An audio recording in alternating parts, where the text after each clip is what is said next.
The laughter was the worst part. Not the wine someone had spilled down the front of her dress. Not the way Lady Ravina had snapped her fingers and pointed at the stain spreading across the silk like a wound, announcing to the entire table that the poor thing clearly did not know how to behave among civilized wolves.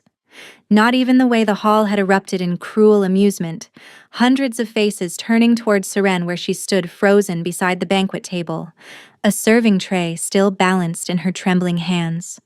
No. The worst part was that Calum did not stop it. The Alpha King of Arendelle sat at the head of the great feasting table, his jaw tight, his silver-flecked eyes fixed on the goblet before him as though the dark wine held answers to questions no one had asked. He did not look at her, did not rise, did not speak a single word in her defense, while the highest-born wolves in the kingdom made sport of the woman he had held in his arms not 6 hours earlier. The woman whose neck still carried the fading warmth of his mouth. The woman who bore his secret claiming mark beneath the dress they were laughing at. Serene set the tray down with careful precision, because if she did not focus on the mechanics of her hands, she would shatter in front of all of them. She had known this would be difficult. Calum had warned her that the waning moon feast was a political performance, that every noble house would be watching, measuring, calculating. That their bond had to remain hidden until he had neutralized the faction that wanted to control his choice of queen. Just one more moon cycle, he had whispered that morning, his fingers laced through hers in the darkness of the forest chapel where they met in secret. One more, and I will stand before the realm and tell them you are mine, that you have always been mine. She had believed every word. Now she watched him sit in silence while they humiliated her, and something fragile inside her began to crack. The feast had been designed to celebrate the opening of betrothal negotiations. Every eligible daughter from the 6 great houses had been summoned to Arendelle's capital, each one groomed and gowned and positioned like a chess piece on the board of succession. The Alpha King was expected to narrow the field tonight, to show favor, to dance. Serene had no business being in the Great Hall at all. She was a ward of the Lower Keep, an orphan taken in by the castle's herb mistress after her parents had died in the border wars. She possessed no title, no bloodline worth recording, no political value whatsoever. What she possessed was a bond with the Alpha King himself. A bond he had initiated. A bond sealed with teeth and blood and whispered oaths in moonlit clearings where no one could hear them. But tonight, she was simply the girl who carried platters. The humiliation escalated in stages. First, the spilled wine, orchestrated by one of Lady Ravina's attendants, who had bumped Seren's elbow with practiced precision. Then the laughter. Then Ravina herself, rising from her seat with the languid grace of a woman who had spent her entire life being told she was destined to be queen. "Someone fetch the poor creature a mop," Ravina announced, her voice carrying across the hall like poisoned honey. "Or better yet, fetch her a mirror, so she can see how utterly out of place she looks." More laughter. Seren's cheeks burned. Her gaze darted to Calum, pleading, searching for any sign of the man who had pressed his forehead to hers and called her his heart, his breath, his fated one. He lifted his goblet and drank. The dismissal was so absolute, so devastating, that Seren's vision blurred. She blinked rapidly, refusing to let a single tear fall in front of these people. She would not give them that satisfaction. "While we are on the subject of what belongs where," Lord Heron Ashvale said, rising from his seat with a thin smile, "perhaps it is time we discuss the evening's true purpose." He gestured toward the 6 young noblewomen seated in a crescent at the foot of the dais. "My king, the houses have presented their finest. Surely you will honor them with your attention." The hall fell silent. Every eye turned to Calum. Seren watched his hand tighten around the stem of his goblet.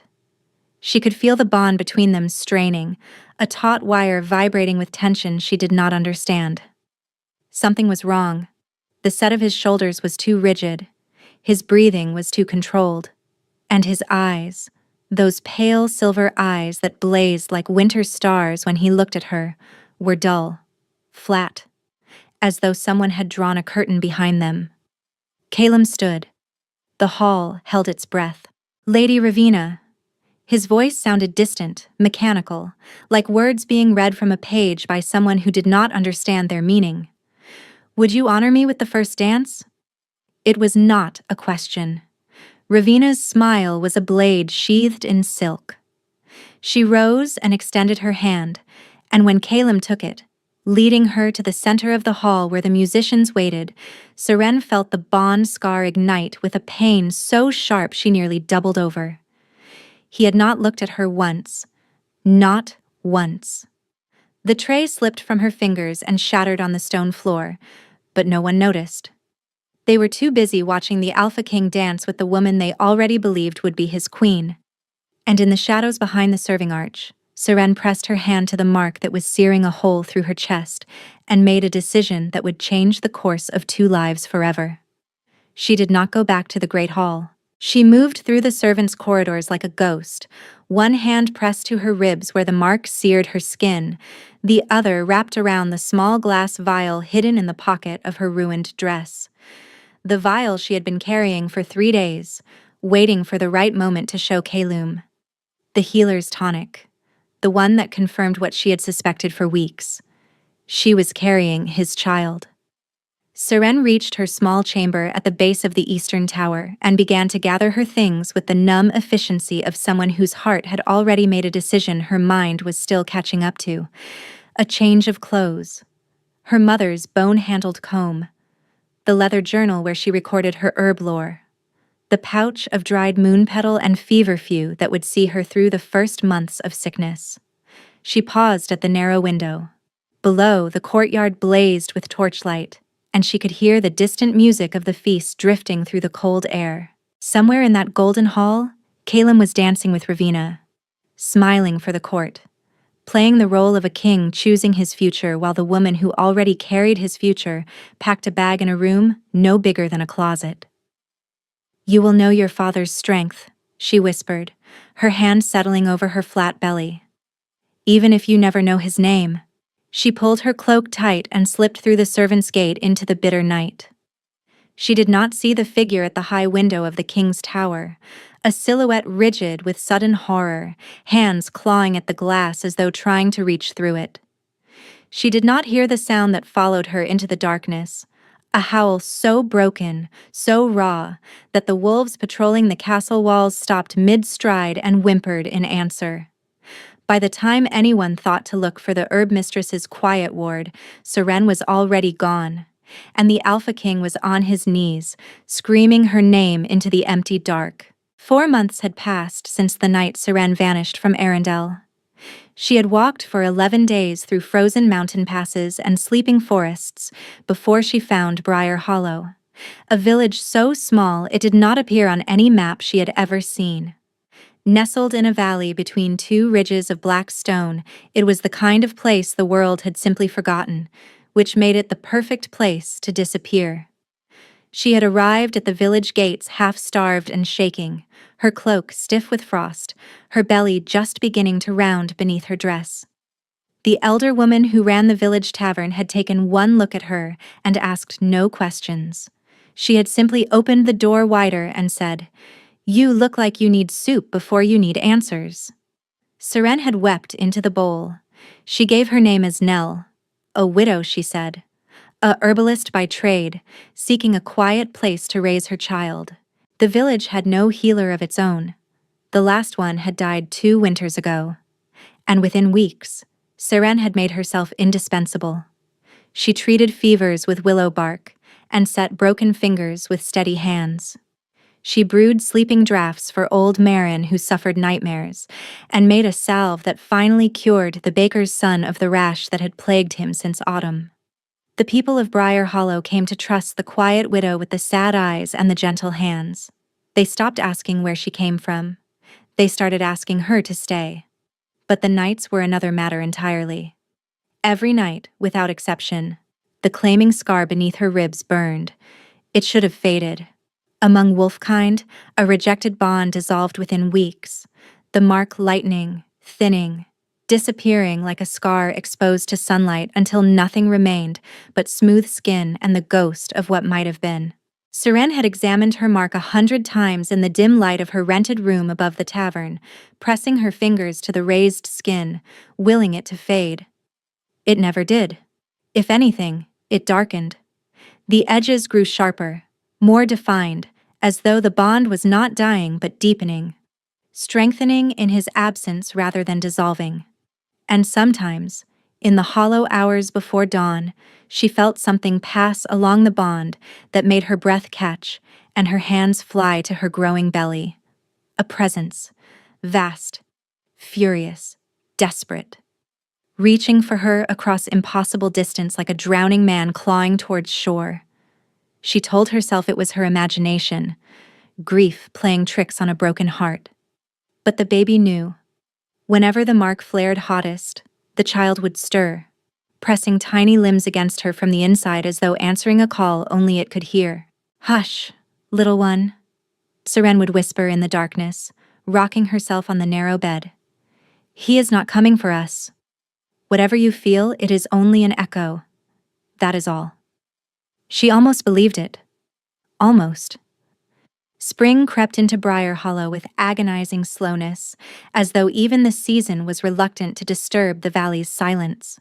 The snow retreated from the lower fields, crocuses pushed through the mud, and Seren's belly grew round enough that the tavern keeper, Odette, had taken to leaving an extra cushion on her chair without comment. It was Odette who brought the first news. She returned from her monthly supply trip to the trading post at Ashenmere with a cart full of flour and salt and a head full of rumors that she could barely contain long enough to unhitch the mule.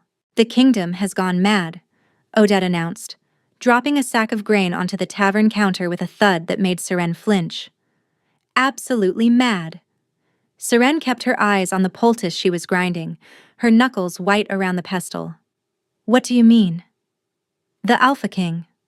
Odette leaned forward, her weathered face alight with the particular excitement of a woman who lived for gossip. "They say he has torn Arendelle apart. Every province, every village. His wolves have been seen as far south as the Thorngate, and as far east as the Salt Flats. He has emptied his treasury offering rewards. He has stripped half his own guard from the capital to send them searching." "Searching for what?" Seren asked, though she already knew the answer. She could feel it in the way the scar beneath her ribs had begun to pulse, a slow, rhythmic heat that matched the cadence of her own heartbeat. "For a woman." Odette's voice dropped to a whisper, as though the wolves themselves might be listening. "No one knows who she is. Some say she is a spy who stole state secrets. Others claim she is a witch who cursed the king and fled before he could bring her to justice. But the traders at Ashenmere, they had a different story." Seren's hands stilled on the mortar. "What story?" "They say the king is not angry. They say he is broken." Odette paused, and something shifted in her expression. The gossip giving way to something more sober. "They say he has not slept in 4 months, that his wolf is fighting him for control every waking hour, that he has been seen walking the castle corridors at night, talking to someone who is not there, calling a name no one recognizes." The pestle slipped from Seren's fingers and clattered against the stone counter. "The crops are dying in the western provinces," Odette continued, not noticing Seren's reaction. "The herds are scattered. The feral wolves that used to stay deep in the ashwood have started coming down to the valley roads, attacking travelers in broad daylight. The traders say it is because the king's bond is broken, that the land feels what the Alpha feels. And the Alpha feels nothing but rage and grief." Seren bent to retrieve the pestle, using the motion to hide her face. Her hands were shaking. The claiming scar burned so fiercely she had to bite the inside of her cheek to keep from gasping. He was searching for her. 4 months, and he was still searching. Why? The question clawed at her with talons she could not escape. Why would Calem destroy his own kingdom looking for a woman he had publicly discarded? Why would his wolf fight him for control over a bond he had chosen to break? Unless the bond had never been broken at all. Unless something else had happened that night. Seren crushed the thought before it could take root. Hope was a weed that grew in poisoned soil and she had swallowed enough poison to last a lifetime. "The affairs of kings are far away," she said carefully, straightening up. "We have enough to worry about in Briar Hollow." Odette studied her for a moment, something shrewd flickering behind her eyes. Then she shrugged and went back to unpacking the supplies. That night, Seren lay awake with her hands pressed to her belly, feeling the baby turn and kick against her palms. The child was restless tonight, agitated, moving with a force that seemed impossible for something so small. And the mark was alive again. Not the dull ache she had grown accustomed to, but a sharp, insistent heat that radiated outward from her ribs and settled deep in her bones. Along the bond, she felt him.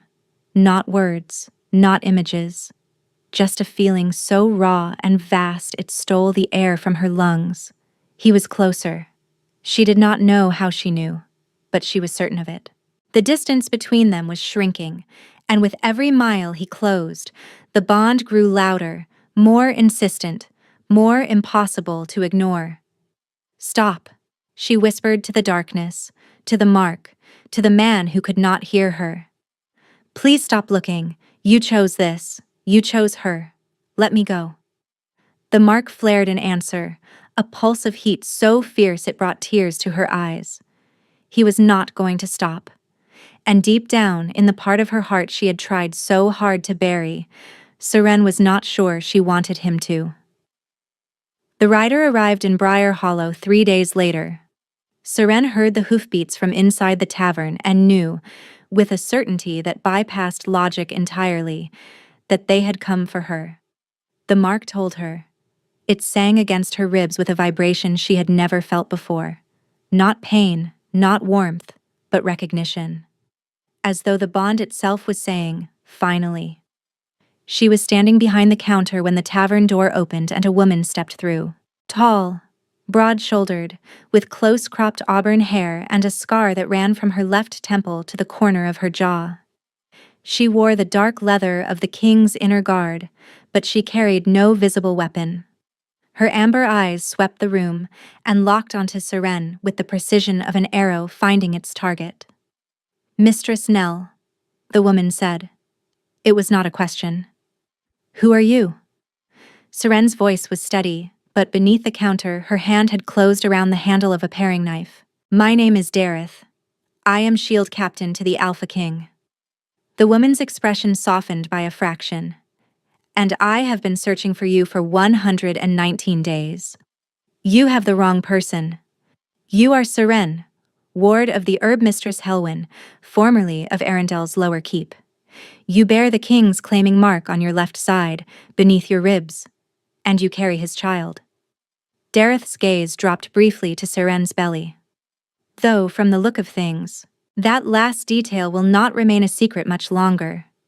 Seren's grip tightened on the knife. "How did you find me?" "The bond. The king feels your direction like a compass needle. Every day he gets closer. I rode ahead because there are things you need to hear before he arrives, things that will change what you believe happened at the Waning Moon Feast." Dareth pulled a chair from the nearest table and sat without invitation. "May I speak plainly?" "You seem to be doing so already." A ghost of a smile crossed the shield captain's scarred face. "He did not betray you, Seren." The night of the feast, someone introduced a compound into the king's wine, a blend of wolfsbane and silverthorn root, refined to suppress the wolf entirely. It severed his instincts, his bond awareness, his ability to feel you through the mark. He was conscious but hollowed out, a puppet going through motions he could not control or remember. The paring knife slipped from Seren's fingers and clattered to the floor. He woke 2 days later in his chambers with Ravina standing over him, already referring to herself as the future queen. He remembered nothing. The first word he spoke was your name. Seren gripped the edge of the counter to keep herself upright. The room was tilting. The bond scar was alight beneath her skin, and through it she could feel something pouring toward her like floodwater through a broken dam. Anguish, fury, and a longing so immense it made her knees buckle. "Who?" she managed. "Who did this?" Dareth's expression hardened to iron. House Ashvale. Lord Heron and his daughter Ravina. They have been engineering this for years. The compound, the humiliation at the feast, the dance. All of it was staged to drive you away and position Ravina as the only viable queen. Dareth reached inside her coat and withdrew a folded letter, its seal broken but still bearing the Ashvale crest, a silver hawk clutching a serpent. We intercepted this from a courier 2 weeks ago. Read it. Seren took the paper with numb fingers. The message was 3 lines long. The herbalist has been located in the northern valleys. Send the quiet ones. The king must never find her alive. The letter fell from Seren's hands like something venomous. Assassins, she breathed. Dareth nodded. And they are already closer than you think. The first arrow came through the tavern window before Dareth finished speaking. It buried itself in the wooden beam 6 inches above Seren's head, the shaft still vibrating with the force of impact. Seren saw the dark liquid glistening on the arrowhead, thick, oily, wrong, and understood immediately. Nightbloom extract, a poison that could kill a shifted wolf in under a minute. They were not here to capture her. They were here to make sure she stopped breathing. Dareth moved with a speed that seemed impossible for someone her size. One hand seized Seren's arm while the other flipped the heavy tavern table onto its side, creating a barrier between them and the broken window. A second arrow punched through the tabletop and stopped 3 inches from Seren's face, its poisoned tip glistening in the firelight. How many? Seren gasped. I counted 6 on the eastern ridge. There will be more in the trees. Dareth drew a short blade from inside her coat. The quiet ones work in packs of 12. They are not wolves. They are humans trained specifically to kill our kind. Wolfsbane-coated weapons, nightbloom poison, silver wire. They know exactly what hurts us. A crash from the back of the tavern.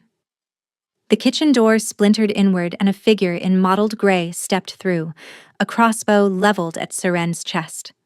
Dareth's blade left her hand before Seren could scream. It caught the assassin in the shoulder, spinning him sideways. His crossbow bolt went wide, smashing a row of glass bottles on the shelf behind them. Move! Dareth commanded, hauling Seren toward the narrow staircase that led to the rooms above. We need higher ground. They scrambled up the stairs as the tavern below erupted into chaos. Through the window of her small rented room, she could see gray-clad figures flowing between the village buildings like smoke, converging on the tavern from every direction. Your guards! Seren panted, one hand braced against the wall, the other cradling her belly. Where are your guards? I came alone. I rode ahead of the king's forces precisely because a column of wolves would have drawn the quiet ones sooner. Dareth barricaded the door with a heavy oak dresser, her jaw tight. Reinforcements are a day behind me. Perhaps less, if the king felt the bond spike when that arrow came through the window. A day? Seren stared at her. We do not have a day, we do not have an hour. Then we survive until dawn. Dareth pressed a second blade into Seren's hand. Silver-edged, it will wound anything human or wolf. An explosion of glass from the hallway. 2 more gray figures breached the corridor, moving in perfect silence, their weapons raised. Dareth met them with a ferocity that seemed to crack the air. She fought like something between a woman and a storm. Blade in one hand, claws extending from the other as her wolf surged partially to the surface. The first assassin fell under Dareth's blade before he could raise his weapon. The second drove a silver-tipped spear through her side. Dareth snarled and snapped the spear shaft, wrenching the broken tip free. She staggered, clutching her side, and dropped to one knee. Dareth! Seren lunged forward. Stay back! The shield captain's voice was ragged. Protect the child, nothing else matters. But more shadows filled the stairwell. 3, 4, 5 assassins ascending in formation, their movements coordinated with mechanical precision. Dareth rose to meet them, but she was bleeding badly, her movements slowing, her wolf flickering beneath her skin like a candle fighting the wind. Seren watched the woman who had ridden alone across a kingdom to find her dying on a tavern floor, and something ancient shifted in her chest. Not the mark, not the bond, something deeper. something that had been sleeping in her blood since the day she was born, waiting for a moment desperate enough to wake it. Her hands began to glow. The light was pale green, not the golden warmth of a healer's gift, but something wilder, colder, laced with the scent of pine forests and frozen earth. It poured from her palms like water, pooling on the floorboards and spreading outward in tendrils that moved with deliberate intelligence. The nearest assassin hesitated. Then he raised his crossbow. Seren thrust her hands forward and the light erupted. It hit the assassin like a wall of solid winter, lifting him off his feet and hurling him backward down the stairwell into his companions. Bodies tumbled. Weapons clattered. The stairwell filled with the sounds of impact and retreat, but the effort cost her. Seren gasped, her vision darkening at the edges, her knees buckling. The baby kicked violently, 2 sharp movements from opposite sides of her belly, and she realized with a shock of terror that the power had not come from her alone. The child had fed it, amplified it, pushed its own nascent magic through her body like lightning through a copper rod. "What are you?" Dareth whispered from the floor, staring at Seren with wide, bloodshot eyes. Seren did not have an answer. She sank to her knees beside the shield captain, pressing her glowing hands to the spear wound, feeling the green light shift and soften into something gentler as it knitted torn flesh and sealed ruptured vessels. Below them, the surviving assassins were regrouping.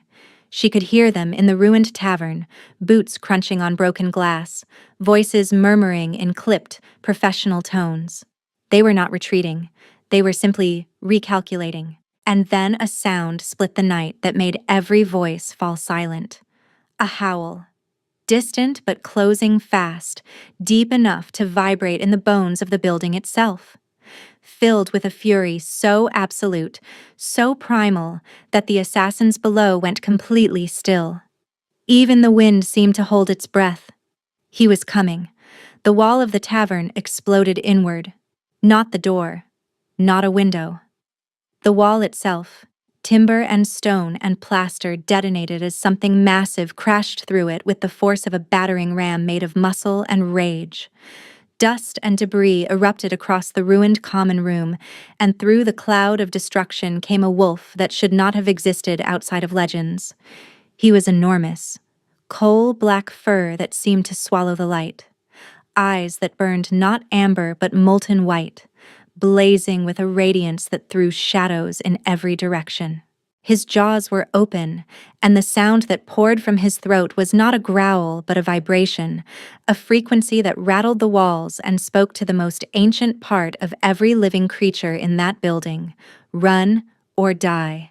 The quiet ones chose to fight. It was the last mistake 5 of them ever made. Calem moved through them like a storm given form. There was no hesitation, no restraint. An assassin raised a wolfsbane-coated blade and was hurled across the room before the swing could land. Another fired a crossbow bolt that buried itself in the massive wolf's shoulder. Calem did not slow, did not flinch, simply closed the distance and ended the fight. The survivors broke. They fled through the shattered wall, through the kitchen, through every exit the ruined tavern offered, scattering into the darkness with the blind speed of prey animals who had just discovered they were no longer predators. Silence fell. Thick, ringing, absolute. The great wolf stood in the wreckage of the common room, his breath coming in huge, shuddering gasps, his body bearing the marks of battle. His blazing eyes swept the room, searching, and then lifted to the top of the staircase, where Seren stood with her hands still faintly glowing and tears cutting tracks through the dust on her face. The wolf made a sound. Not a growl. Not a whimper. Something between and beyond both. A broken, aching note that carried 4 months of agony in a single breath. He shifted. The wolf dissolved, and a man knelt in the rubble, bare-shouldered and bleeding and shaking. Calem looked up at her from the ruins of the tavern floor, and the Alpha King of Arendelle was weeping. "You are alive." His voice cracked on every syllable. "You are alive, and I am not too late." Seren descended the stairs slowly. Each step felt like crossing a border, away from the version of herself who had spent 4 months learning to live without him, toward something she was not sure she could survive a second time. Dareth limped past her with quiet discretion, descending to secure what remained of the tavern's ground floor and giving them the only gift a soldier could offer in that moment: privacy. Calum had not moved from his knees. Someone had thrown a cloak over his shoulders. Odette, perhaps, materializing from wherever she had hidden during the attack. But he seemed unaware of it. His eyes had not left Seren since the moment he spotted her at the top of the stairs. They tracked her now with the intensity of a man watching the sun rise after a lifetime underground. She stopped 3 paces from him, close enough to see the damage 4 months had carved into his face, the hollows beneath his cheekbones, the dark crescents under his eyes, the way his hands trembled against his thighs, not from cold, but from the effort of holding himself still when every fiber of his being was straining to reach for her. He looked like a man who had been slowly dying, because, she realized with a cold shock, he had been. "You are hurt," she said. The crossbow bolt was still embedded in his shoulder, and the wound had not yet begun to close. "It does not matter." "You have a bolt in your shoulder, Calum." "It does not matter." His voice was raw, stripped of every pretense of authority. "Nothing matters except that you are standing in front of me and breathing." His gaze dropped to her belly, round and undeniable beneath her dress. His breath caught. A sharp, involuntary sound, as though someone had driven a fist into his stomach. "Seren," he whispered. "Is that... Are you..." "Yes." The word fell between them like a stone into still water. She watched the ripples cross his face. Shock, wonder, anguish, joy. Each one fighting the others for dominance. His hand rose toward her belly and then stopped, hovering in the air between them, and she saw his fingers curl inward, retreating. He was afraid to touch her. The Alpha King, who had just torn through a building and defeated 5 assassins single-handedly, was afraid to touch the woman carrying his child. "May I?" he asked. And something inside Seren broke open. She took his hand and pressed it flat against the curve of her stomach. The baby responded instantly. A hard, decisive kick directly against his palm, followed by a second from the opposite side. Calum made a choked sound. His other hand came up to cradle her belly, both palms spread wide, feeling the movements with an expression of devastated wonder. "There are 2, Seren said quietly. "The midwife thinks twins." A sob escaped him. Just one. Brief, ragged, bitten off. But it broke the last of Seren's composure. Tears spilled down her cheeks, hot and relentless, and she hated them. She did not want to cry. She wanted to be furious. She wanted the armor she had spent 4 months forging to hold. She stepped back, pulling away from his hands. The warmth vanished. The cold rushed in. "Don't." Her voice came out raw. "Don't kneel there looking at me like that. Not after what happened." "Seren, I was drugged. Dareth told you, I swear on..." "I know what Dareth told me." The words cut through his like a blade. "And maybe it is true. Maybe every word of it is true.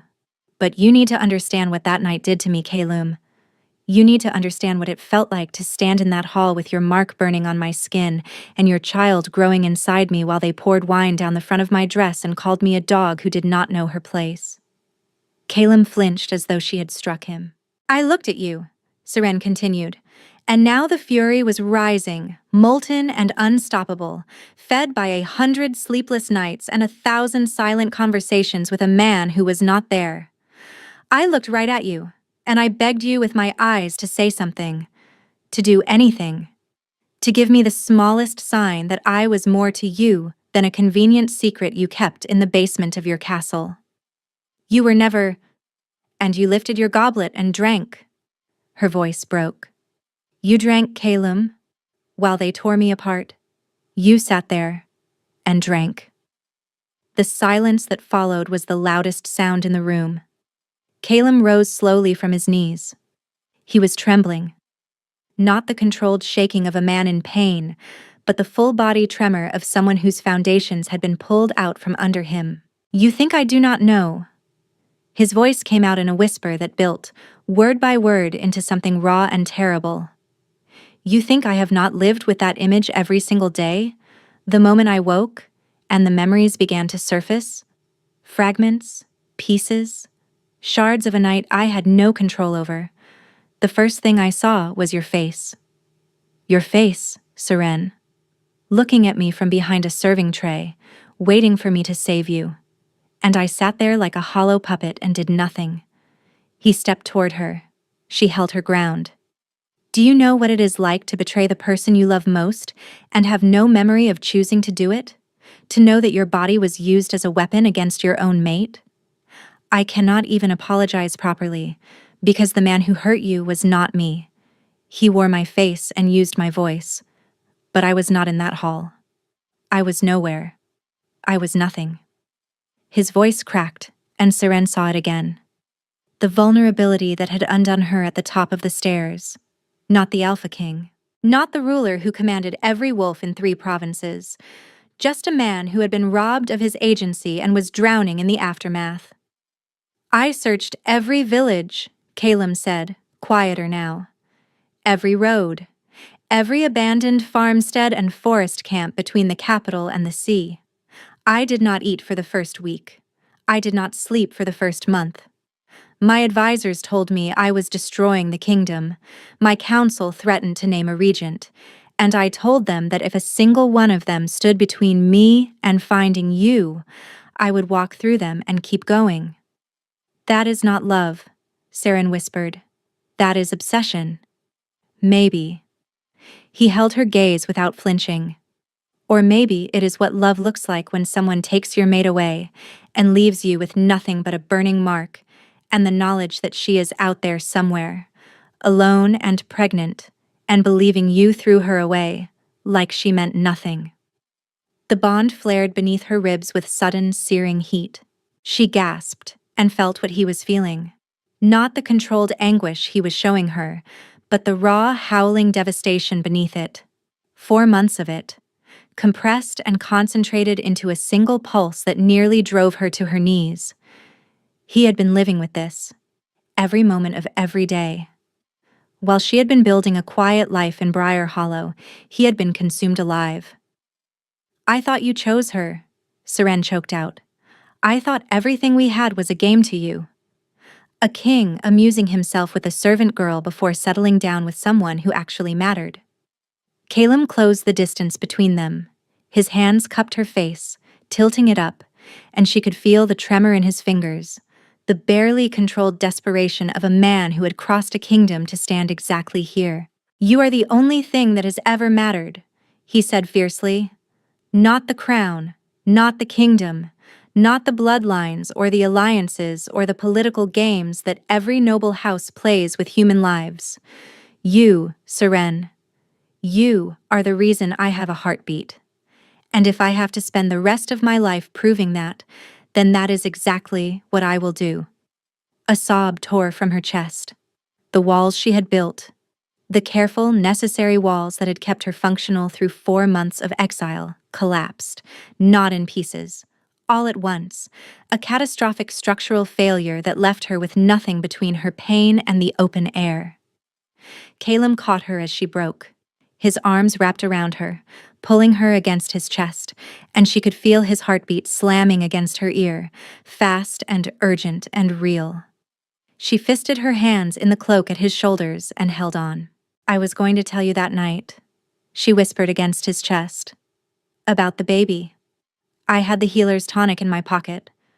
I was going to show you after the feast when you came to me." I had practiced the words. His arms tightened around her. Through the bond, she felt something break inside him. A clean, sharp fracture, like ice cracking on a river in spring. "And instead, you watched me dance with Ravina," he said hoarsely. "Yes." He pressed his face into her hair. "I will make this right. I swear on our children's lives, Seren, I will make this right." "How?" She pulled back to look at him. The Ashvales, Ravina, the court. They will never accept me. They have already sent assassins. They will send more. Calem's eyes hardened. The vulnerability receded, and for a moment Seren saw the wolf beneath the man. Ancient, patient, and utterly without mercy. Then the Ashvales will learn what happens when you threaten an alpha's mate and his unborn children. His hand settled on her belly. The twins kicked in unison, and Calem's expression softened, iron giving way to something so tender it made Seren's chest ache. Together? He asked. She looked at him, battered, exhausted, trembling, and saw the truth written in every line of his face. This was not a king reclaiming a possession. This was a man asking to come home. Together, she said. They rode through the night, Seren seated before Calem on a warhorse the color of smoke, his arm locked around her waist as though releasing her would cause the earth to swallow her whole. Behind them, Dareth rode despite her wounds, flanked by the advance guard of wolves that had been trailing the king's path for weeks. Seren leaned back against his chest and let herself feel the bond for the first time without fighting it. It hummed between them like a plucked string, warm and resonant and alive. Through it, she could sense the steady pulse of his heartbeat, the fierce protectiveness radiating from his wolf, and beneath it all, a fragile, almost childlike relief, as though some part of him still could not believe she was real. "Tell me about Briar Hollow," he said into her hair, his breath warm against her temple. So she did. She told him about Odette and her cushions, about old Marin and her nightmares, about the baker's son and the rash, and the way the villagers had stopped seeing a stranger and started seeing their healer. She told him about the nights she spent awake with her hands on her belly, feeling the twins move, wondering if he was somewhere under the same sky. "Every night," Calem murmured. "My wolf reached for you every night. When I slept, if I slept, he would push through the bond, trying to find you. I thought I was imagining it." "I felt it," Seren admitted. "I told myself it was an echo, that it meant nothing. It meant everything." His arm tightened around her. "It was the only thing keeping me from going feral." They reached the crest of the White Ridge Pass as dawn bled pink and gold across the horizon. Below them, the capital of Arendelle should have been waking. Smoke rising from hearth fires, the morning bells ringing from the Citadel Tower, the market squares filling with merchants and tradesmen. Instead, the city was burning. Not in flames, not yet, but smoldering with the evidence of upheaval. Black banners hung from the citadel walls where the royal standard should have been. Barricades blocked the main gates. And on the great tower where Calem's sigil had flown since his coronation, a different crest now caught the morning wind. The silver hawk of House Ashvale. Dareth brought her horse alongside them, her face gray with pain and fury. "They moved faster than we anticipated." "How?" Seren demanded, staring at the occupied capital. "You have been gone barely 2 days. Lord Heron has been positioning for this since the feast." Calem's voice had gone dangerously flat. "The drugging, the humiliation, driving you away. It was never just about making Ravina queen. It was about destabilizing me, making me appear unfit, giving the noble houses a reason to support a change in power." A scout materialized from the tree line, running hard, her face slick with sweat. "My king, Lord Ashvale declared himself Lord Protector of the realm at midnight. He claims you have abandoned your throne and lost control of your wolf. Lady Ravina has been declared the king's rightful consort." Calem's wolf surged to the surface. Seren felt it through the bond, a wall of black fury pressing against his skin from the inside. "There is more," the scout continued, and her voice faltered. "They have taken prisoners, servants and guards who refused to kneel. 43 of them, including the herb mistress Helwyn." Seren's blood turned to ice. Helwyn, the woman who had raised her after her parents died, who had taught her every herb and every remedy, who had braided her hair on cold mornings and told her that being common-born did not mean being common. "They are to be put to death at sundown," the scout whispered, as traitors to the new order. Seren was off the horse before Calem could stop her, her boots hitting the frozen ground, her hands balled into fists at her sides. The bond blazed beneath her skin with a heat that matched the fury pouring through her veins. "We are not waiting." Her voice carried a harmonic she had never heard from her own throat before, something deeper, older, laced with a resonance that made the wolves around her lower their heads instinctively. "We go now. We go before sundown. And we bring Helwyn home alive." Calem dismounted and stood beside her, looking down at the occupied city with eyes that burned like white fire. "You heard my queen," he said. The wolves began to howl, one voice, then 10, then 50, rising from the tree line and the ridge line, and the pass behind them, building into a chorus that rolled down the mountainside and crashed against the walls of the stolen capital like a wave against stone. "The Ashvales believe they have won," Calem continued, his voice cutting through the howling with surgical precision. "They believe they sit safely behind our walls, on our throne, holding our people hostage. They believe their poison and their politics have made them untouchable." He looked at Seren. She looked back. Through the bond, a single shared thought passed between them, wordless and absolute. "Not anymore." "We take back Arendelle before the sun touches the western wall," Calem commanded, "and the Ashvales answer for every crime they have committed against my mate, my children, and my people." The army surged forward, and at its head, side by side, the Alpha King and the woman they had tried to destroy rode toward the city that had once treated her like a servant, and would never make that mistake again. The outer walls fell in minutes.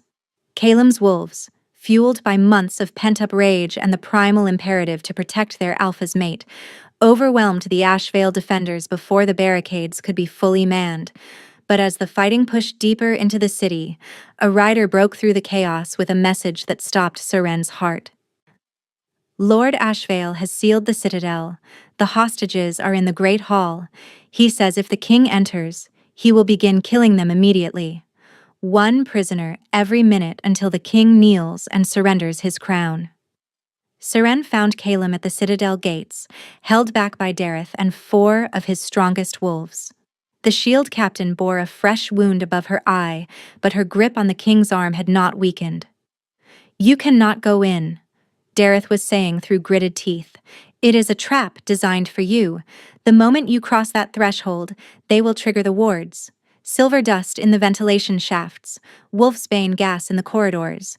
The citadel has been converted into a killing box." "If I do nothing, 43 people die," Calem snarled. "If you go in, 43 people die, and you die with them. And the Ashvales win everything." Seren stepped between them. "Send me." Both Calem and Dareth turned to stare at her. "The wards are designed to incapacitate wolves," Seren said, and the calm in her own voice surprised her. "Silver dust, wolfsbane gas. Those target shifted wolves and wolves in human form. But I have never shifted. My wolf has never surfaced. To their wards, I will register as human." "Absolutely not," Calem said. "You are carrying our children. I will not. You will not let 43 people die to protect me. And I will not let Helwyn die because I was too afraid to walk through a door." She placed her hand on his chest, feeling his heart hammering beneath her palm. "The power I used at the tavern, whatever it is, it came from me and from the twins. It is not wolf magic, Calem. It is something else. Something the Ashvales did not plan for because they do not know it exists." The bond pulsed between them, his terror, her resolve, and beneath it all, a current of trust so deep it had no bottom. "I am not asking for permission," Seren said quietly. "I am asking you to believe in me." Calem stared at her for a long, agonized moment. Then he pressed his forehead to hers, his breath ragged. "Come back to me," he whispered. "Swear it." "I swear it." She walked through the citadel gates alone. The wards did not trigger. The silver dust remained inert in its canisters above her head. The wolfsbane gas stayed sealed in its reservoirs along the corridor walls. Seren walked through the killing box that had been designed to destroy an Alpha King, and it did not so much as acknowledge her presence. She followed the sound of weeping to the great hall. The scene inside was a nightmare drawn in torchlight. 43 prisoners knelt in rows before the raised dais, their wrists bound with silver wire that had burned raw trenches into their skin. Armed Ashvale soldiers lined the walls, blades drawn. And on the throne, Caelim's throne, sat Lord Heron Ashvale, his hawkish face arranged in an expression of patient authority. Beside him stood Ravenna, draped in a gown of white and silver, a thin circlet on her brow, playing queen, wearing the crown she had poisoned and schemed and humiliated to steal. At the front of the prisoner line, her wrists raw from silver wire, her white hair matted with sweat, knelt Helwyn. The old herb mistress raised her head and saw Seren. Her eyes widened, not with relief, but with horror. "No, child," she breathed. "Not you. Run." "I am finished running." Seren turned to face Lord Ashvale. "Release them. All of them. Now." Heron Ashvale studied her the way a collector might examine an unusual insect. The herbalist's ward. The king's little distraction. "I must say, you are far less impressive in person than the trouble you have caused would suggest.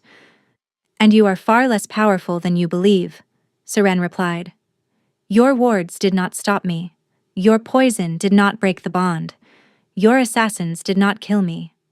Every weapon you have aimed at me has failed, Lord Ashvale, and yet here you sit on a stolen chair, pretending you have won." Ravenna stepped forward, her beautiful face twisted with contempt. "Guards. Killer."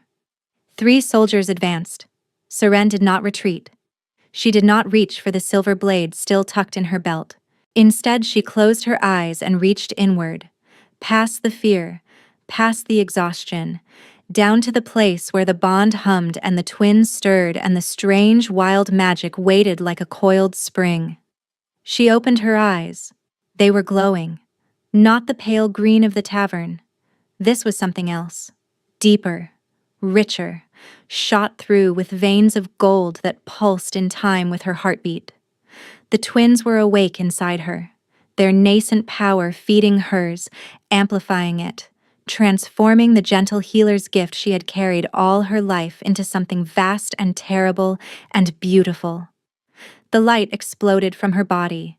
It swept through the great hall like a tide of liquid dawn, warm and blinding and irresistible. The soldiers were lifted off their feet and thrown against the walls like leaves in a gale. The silver wire binding the prisoners dissolved into metallic dust. The torches flared and died and reignited with flames that burned the color of emeralds. Ravenna screamed and threw herself behind the throne. Lord Ashvale drew a sword, the same kind of wolfsbane-coated blade the Quiet Ones had carried, and charged at Seren with the frenzied fury of a man who saw his life's work crumbling around him. The blade descended toward her. Seren caught it. Her bare hand closed around the poisoned steel and held it motionless. The wolfsbane coating sizzled against her skin, and she felt the burn. But it was distant, muffled, as though the pain belonged to someone else. The green-gold light pulsed brighter in her palm, and the blade began to crack. Hairline fractures spreading through the metal like ice breaking on a river in spring. The sword shattered. Lord Ashvale staggered backward, staring at the jagged hilt in his hand, then at the woman who had just broken a blade with her bare fingers.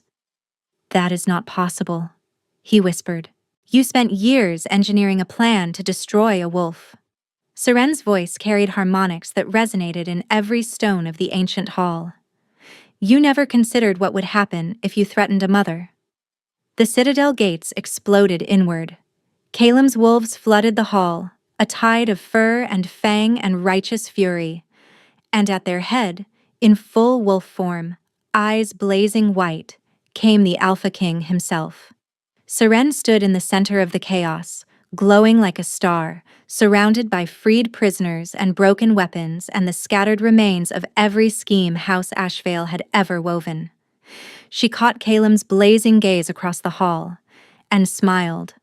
Lord Heron Ashvale was dragged before the assembled wolves of Arundel in chains forged from the same silver wire his soldiers had used to bind their prisoners. There was a particular justice in that, Seren thought, watching from the chair that had been placed beside Calem's reclaimed throne, a symmetry that needed no explanation. The trial was brief. Intercepted letters, testimony from the captured Quiet Ones, and the confession of the palace steward who had slipped the Wolfsbane compound into Calem's wine laid the conspiracy bare. The drugging, the orchestrated humiliation, the assassins, the coup. Planned regardless of whether Calem cooperated, because the Ashvales had never intended to share power. They had intended to replace the crown entirely. Lord Heron Ashvale, Calem pronounced, his voice carrying across the hushed hall with the weight of a falling hammer. You are found guilty of treason against the crown, of conspiracy to murder the true queen of Arundel and the royal heirs, of the poisoning and violation of your sovereign king, and of the imprisonment and threatened murder of 43 innocent citizens of this realm. Lord Ashvale's composure finally cracked. He fell to his knees, his silver hair falling across his face, his thin hands clawing at the chains. Mercy, he rasped. I acted for the good of the kingdom. The bloodline needed strengthening. The girl is nobody. A common-born. The girl, Calem said quietly, is the woman who walked unarmed into your killing box, broke your weapons with her bare hands, and freed every prisoner you held without spilling a drop of blood. If that is nobody, Lord Ashvale, then I shudder to think what she will become. Ashvale met his fate at dawn. It was swift, swifter than he deserved. Some muttered. But Seren had asked for mercy where mercy was possible, and Calem had honored her request. Ravena's punishment was of a different kind. Stripped of her name, her house, and her wolf, severed from the pack bond by an ancient ritual, she was banished to the eastern marches. Cast out to live as the very thing she had accused Seren of being. As the guards escorted her from the hall, Ravena turned and locked eyes with Seren. The hatred in her gaze was incandescent. "This is not over," she hissed. Seren met her gaze without flinching. "For you, it is." The weeks that followed were a slow exhale after a held breath. The kingdom mended. The crops that had withered during Calem's grief pushed green shoots through the thawing earth, as though the land itself could feel the bond strengthening. The feral wolves retreated to the deep forests, and the people of Arundel began to breathe again. The court accepted Seren with a swiftness that surprised her. She had expected resistance, whispers about her common blood, sideways glances from nobles who believed the throne required a pedigree. Instead, she found something she had not anticipated: awe. The story of what she had done in the Citadel had spread through the kingdom like wildfire. The common-born healer who had walked through a killing box designed for an Alpha King, who had broken a poisoned blade with her bare hand, who had freed 43 prisoners with magic that no one could explain and no one could deny.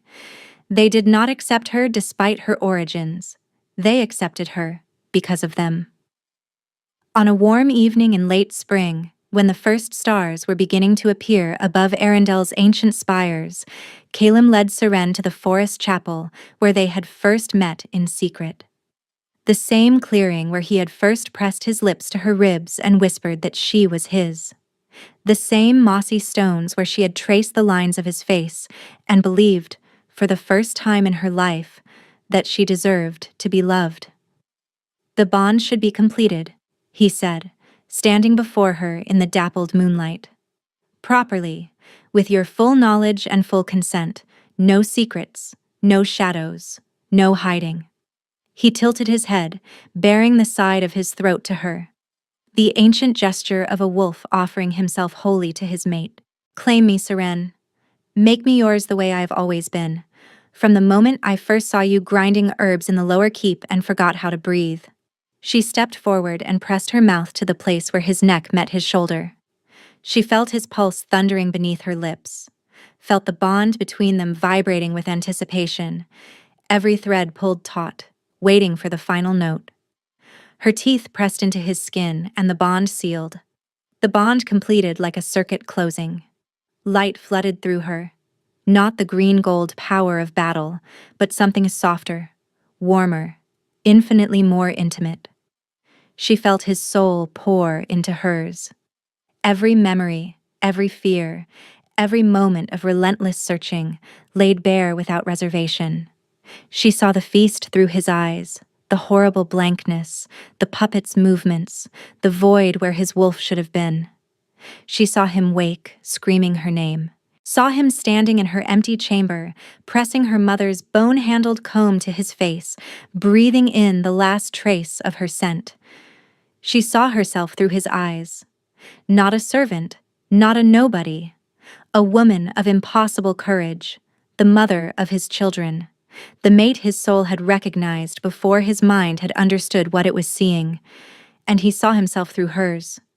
Not the king who had failed her, but a man who had torn his world apart to find her, who had wept on his knees in a ruined tavern because she was alive, who loved her with a ferocity that transcended poison and politics and cruelty. When she pulled back, they were both trembling. "My queen," he breathed. "My king," she answered. 5 weeks later, on a morning soaked in golden light, Seren brought 2 children into the world, a boy with his father's black hair and a howl that rattled the windows of the royal chamber, a girl with her mother's quiet intensity and eyes that glowed pale green from the moment they opened. Caleb held his son in one arm and his daughter in the other, tears streaming freely down his face, making no effort whatsoever to hide them. "Thank you," he whispered to Seren, who lay exhausted and radiant among the pillows, "for fighting, for surviving, for choosing to trust me again when I had given you every reason not to." Seren reached up and touched the claiming mark on his throat, the silver scar that matched the one on her ribs, both healed now into something beautiful, permanent, unbreakable. "You waited outside my cottage," she said softly. "Before dawn, in the ruins of a tavern, wounded and weeping. That is when I knew." "Knew what?" "That you were worth the risk of believing again." Outside the window, the wolves of Arendelle lifted their voices in a chorus of joy that carried across the kingdom, from the White Ridge Pass to the Salt Flats, from the Ashwood to the Southern Sea. A celebration not of power or conquest, but of something far more rare. A bond that had been broken by treachery, forged again in fire, and sealed forever in the quiet, unshakable choice to love without condition. They had tried to make her a servant. She had become a queen. And the Alpha King, who had torn his kingdom apart to find her, would spend the rest of his days making sure she never doubted her crown again. Thank you so much for listening. I hope you enjoyed this story.